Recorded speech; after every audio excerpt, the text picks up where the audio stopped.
Hello po mga kababayan, si Dante Maravillas, Bicolano vlogger, broadcast journalist from Albay. Nagpalabas na ng statement yung ating Pangulong Bongbong Marcos matapos inspeksyonin yung rock shed doon sa Benguet. Sabi ng ating Pangulo, yung project niya, useless man talaga. Tingnan po ninyo. Tingnan nyo naman mga kababayan, no? Useless. Yan, sabi dyan sa balita ng Inquirer. President Marcos and Baguio City Mayor Magalong inspects the rock shed project on Sitio Camp 6, Barangay Camp 4, Kinon Road in Tuba, Benguet. The 264 million project of the DPWH completed in November 2024 is on a precarious condition as parts of its foothold cave in due to soil scouring at the height of Typhoon Emong noong July 27. Magalong earlier said there was a need to determine whether, apart from natural factors, human factors like design flaws and construction errors also played a part in the incident. Yan sabi ng ating Pangulo, useless yan na. Dinescribe ng ating Pangulo as economic sabotage itong 264 million rock shed. Okay, pakinggan natin yung ating Pangulo. Ito po. Wala na, na-erode na dahil yung ginawa nilang protection wall ay tubog ng hina, tubog ng liit. At you will see it dito, you can see it sa ilalim ng bangon, talagang na-erode na. Dahil yung flood protection ay napakababa at napakahina. Kaya kung pumasok yung tubig, kung bumigat yung tubig, tangay kagat. Kaya makita mo rito, tangay mo rin. Yan The most important part ay wala na, na-erode na dahil yung ginawa nilang protection wall ay tubog ng hina, tubog ng liit. At you will see it dito, you can see it sa ilalim ng bangon, talagang na-erode na dahil yung slope protection ay napakababa at napakahina. Kaya kung pumasok yung tubig, kung bumigat yung tubig, tangay kagat. Kaya makita mo rito, tangay mo rin. Yan kaya sabi ng ating Pangulo, useless na niya ito. 264 million. Maniwala kang 264 million yan. Naniwala kayo? Nang halaga niyan mga kababayan, 264 million. Kaya masyadong nadismaya yung ating Pangulo. Ito pa yung statement ng ating Pangulo. Here's the problem here. This is 260 million project. Useless. Parang tinapon mo yung pera sa ilog. Useless. To correct this will cost double that. That's my top of the health estimate. 500 million ito para ayusin. At least. Kasi hindi lang itong nakikita nila nito. Hanggang dun sa loob Hanggang dun sa ilalim nitong tunnel. So there's a lot of work that needs to be done. So how can you tell me that it's not economic sabotage? Kinuha mo yung 260 million. Matindi. Wala kaming nakitang effect doon sa kanyang ginawa na kontrata. Tapos para ayusin yung binigay ninyong problema sa amin, it will cost another 260 million, probably double 260 million, hanggang 500 million na yan. Grabe po. Ito, sari-sari mga reaksyon ng mga tao. Sumipsip si Magalong para hindi mapangalanan sa anomalya ng korupsyon sa flood control projects. Inspects also the river sea walls and other ongoing DPWH projects related to flood control in all regions, include bridges and roads as well. Sabi ni Joselito Almendras, either way, human or natural factor, both could never be compelled to pay the damages because both are not found in the contract details. Sabi ni Carlwin Mosar, well, I guess everything boils down to the leadership, everything rise and fall to a leader, be it executive branch, legislative, and down to the local like governors and mayors. Sabi ni Lim Budge, contractor of this project seems do not mind at all, and so with the DPWH. Sabi ni Carmelito Bagyo Basarcal, walang slope protection, malapit nang bumagsak pati kalsada. Sabi ni Francis Fulgar, imbestigahan na yung mga yan, kakapal ng muka, kaya pala hinaharang yung impeachment dahil kaori nila. Sabi ng isa pa rito, good job Mr. President, our hardworking leader. Yung isa trabe lang. Pagbalik ng Pinas, mambabas kay BBM. Sabi ni Annalyn Payod, walang kawala ngayon kay PBBM ang mga kurakot dahil nag-iikot si PBBM sa kanyang mga proyekto. Kung nagawa ba, ito ang tunay na leader ng ating bansa. Inaalam ang lahat ng sa ating bansa. Kaya noon kung bakit ang Pilipinas ay walang pag-unlad dahil sa mga politiko na kurakot at mga kontraktor na naging ghost projects na lang at walang presidente na nag-iikot at inaalam ang kanilang mga pinirmang proyekto. Buti na lang hanggat maaga nalaman ng ating PBBM na ganito pala ang gawain ng mga DPWH contractors at mga politiko. Papanagutin ang lahat ng mga nagnakaw sa mga proyekto ng gobyerno. Sabi ni May Joy Casenza, tama yan Mr. President, ikaw mismo ang tumingin. Huwag iasa sa mga reports ng mga cabinet secretaries mo. Hindi lahat ng report nila accurate. Sabi ni Roquito Bueno, Pangulo na, kalihim pa at co-auditor na din. Nasaan na kaya yung mga engineers at auditors, pati na yung mga project proponents ng mga kongresista, malamang nagtatago ng mga contractors nito. Sabi ni Manny IC, Senator Win, are you protecting your senators' colleagues, Kilay King and Boy Dila, who made billions of inserted budgets last year for the fill in blanks GAA 2025? Just asking. Yung mga contractors po, nagpapanik na daw ngayon. Pati mga politiko at congressmen, mayors, pati mga senador.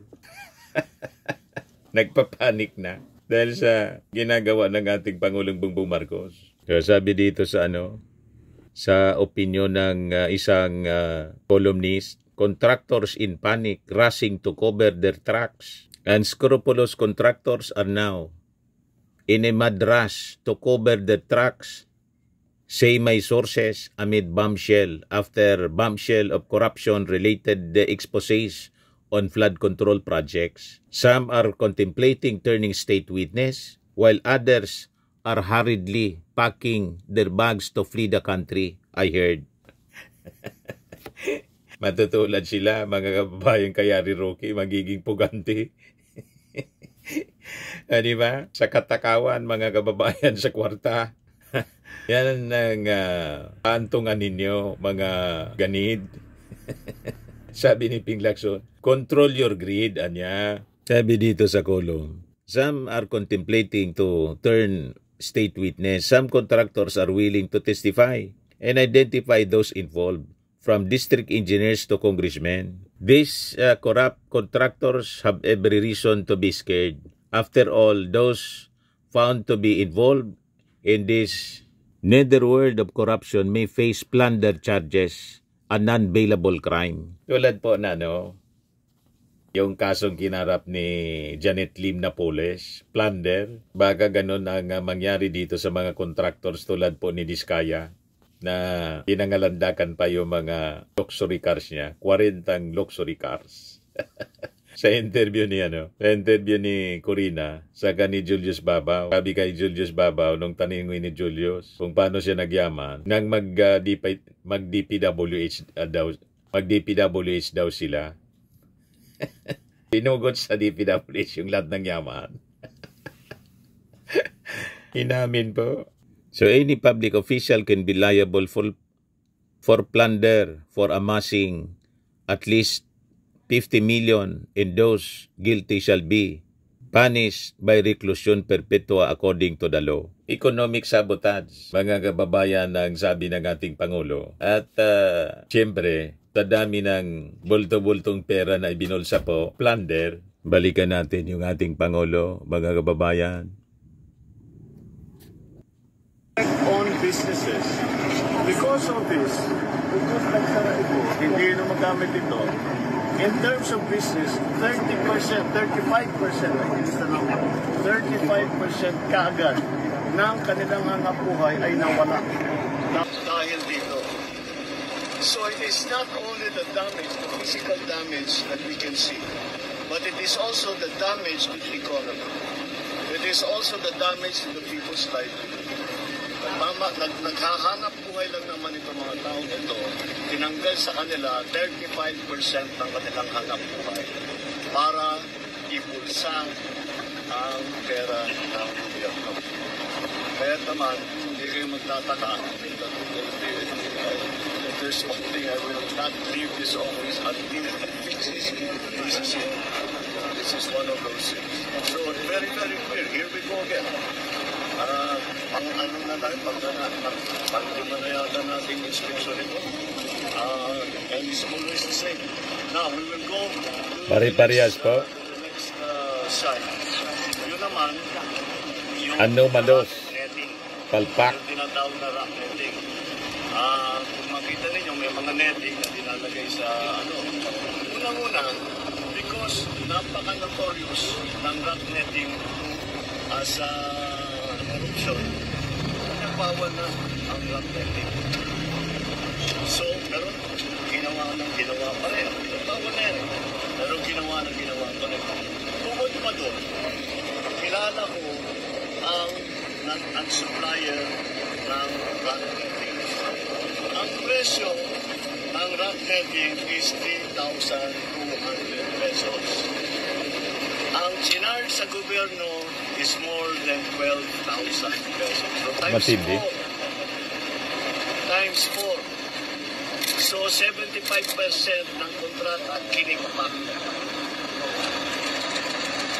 So Matindi. that's the situation we are facing. Kaya't malala ito. Ito naman yung flood control sa lugar ni Chis Escudero. Itong video ito, shared by, recorded by Domingo Dispa, native ng Sorsogon. Irosin, Sorsogon yata ito. Mga kabayan, ito po yung flood control sa Kogong Irosin, Sorsogon po. Irosin, Sorsogon po, Kogon. Isang taon may higit pa lang, giba na. Wala pang sako na yan, mga kabayan, tingnan nyo. Hindi pa yung bagyo, pero giba na. Yan, pa-share nito mga kabayan para makarating sa kinukulan. Yan po, mga kabayan. Yan o, haba. Centerways Company po ito. Ang gumawa nito. Centerways. Nung nakaraang taon lang po ito. Yung nag-donate kay... Wala kay, pa sa kuna, ano? Yan, dito lang yan sa Kogong Kay Irosin. Chis Escudero ng 30 million. Centerways. Dito, lalo ni mga bata na nag-aaral. 30 million. Dito pa naman sila dumadaan. Yan, oh. Political campaign fund. Sana makapanood dito, pa-share para makarating sa lahat ng sa inakulan. Maraming salamat mga kabayan. Pa-share na lang po. Thank you. Mga kabayan. So naglalakas ng loob na ngayon mga kababayan, yung ating mga mamamayang Filipino magsumbong, binibidyoan nila para makita ng lahat kung anong klase ng mga proyekto mga kababayan ang ini-implement nito mga contractors. You see? Sabi ni Sunny Trillanes nung 3 days ago, will Mayor Magalong also reveal the public the congressmen who are behind the 36 billion peso rock netting scam in Benguet Mountain Province during the Duterte administration? Yan yung challenge mga kababayan ni dating Senador Sunny Trillanes o ngayon sinalubong ni Magalong yung ating Pangulo. Kasi in-inspection ng ating Pangulo yung mga proyekto sa Benguet. Sabi ni Nina Garcia, puro palpak ang mga gawa ng mga DPWH contractors at guni-guni lang ang iba. Complete na daw pero invisible naman. Sabi ni Ellis, Diyos ko, ang sama nila, ganid contractors, engineer, DPWH, congressmen at senador, ang sama niyo. Sabi ni PBS Sanchez, iba ang BBM talaga. Lahat ng mga palpak na gawa, tinitingnan lahat kung sino mga kontraktor na kasabwat, economic sabotage, swak sa banga, mahal namin ang PBBM, ipaglaban namin siya hanggang sa dulo. Sabi ni Annie Rose Bahala, he has the guts in transparent inspecting projects under his administration. Kung iba yan, itatago na lang at ipapasa sa next admin.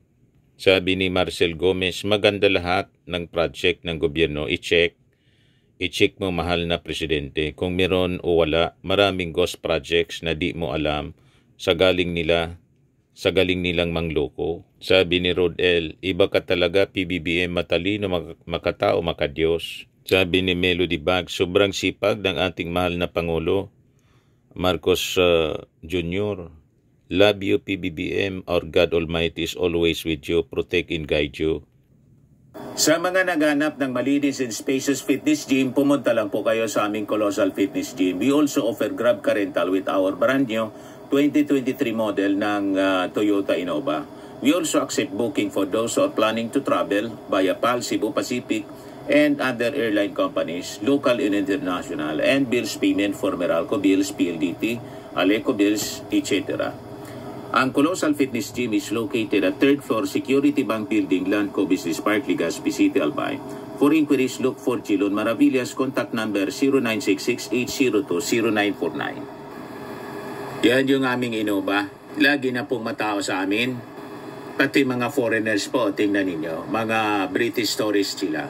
Ang lalaki ng katawan na, mga kababayan, nag-gym sa amin. Ito naman po, Indian National. Ito mga mga European sila. Ito naman yung bago naming product na binibenta online, Eye Glow Serum. Whitening po siya galing sa South Korea. Tingnan ninyo yung epekto sa aking anak na architect entrepreneur, Riz Maravillas. For inquiries, look for Riz Maravillas on FB. Ito po, Firmax Firming and Lifting Cream. Pinapahid po sa mga pulses at iba pang mga affected areas. Mainam po ito sa mga pains at paninigas na mga kasukasuan. Ito po, Automax Radiant Serum. Sa mukha naman yung application. Anti-aging po siya. You will look 10 years younger than your age. Ito naman po, ang I Am Worldwide Amazing Pure Organic Barley Powdered Drink Mix from Australia. Endorsed by cancer survivor Maritoni Fernandez. Be healthy and be wealthy. Pwede kayong magnegosyo nito para maging wealthy. I-message na lang po ninyo for orientation and orders yung aking anak na architect entrepreneur Riz Maravillas. Sa mga mahilig naman po sa mga imported bags and wallets, dumiretso na lang kayo sa Eileen Closet. Mag-message po kayo kay Ma'am Eileen Rosales. Naka-base po siya sa Amerika.